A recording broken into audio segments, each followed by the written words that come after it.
Coffee is life! For today's video, magtutorta tayo ng talong at magpiprito ng, syempre, ng bislad. Bislad ang tawag sa amin yan. Nakalimutan ko na yung kung anong tawag dito sa Manila. So yan, binalatang, hindi ko pala binalatan. Hiniwa-hiwa ko lang. Grabe. Pati talong babalatan na. Ayan, so hinanda ko na yung kawali. Ayan, nagulat ako niyan kasi sumisiklab yun, nakakatakot. So, umpisahan natin ang pagluluto para makakain ng tanghalian.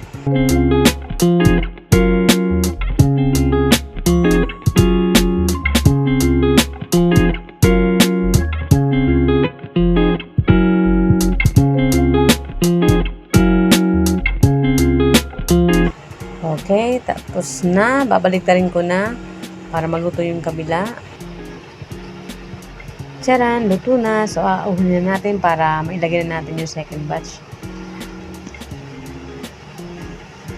So, lagay ulit tayo. Ayan, ahon na ulit. Lagay na ulit para mamaya yung bislad naman. Ayan, Ayan, punas-punas muna. Kunyari, masipag ako. Ayan o, mamaya-maya makikita nyo na si Captain America. Habang nagpaprito ako ng bislad, syempre, naku, baka matalis ka na ako ng mantika. Diyos ko, may skin. Kaya di magkinis. Kailangan natin protektahan ang ating skin. At yan nga po, pinuntahan ko na muna yung aking pamangkin na mabait. Kasi habang nagluluto ako, nanonood siya ng TV, pero iba palang pinapanood niya. Diyos ko, nasunog ko na po. Nasunog po talaga. So, dalawang nasunog ni Captain America dyan. Tagal-tagal ko kasing balik na rin.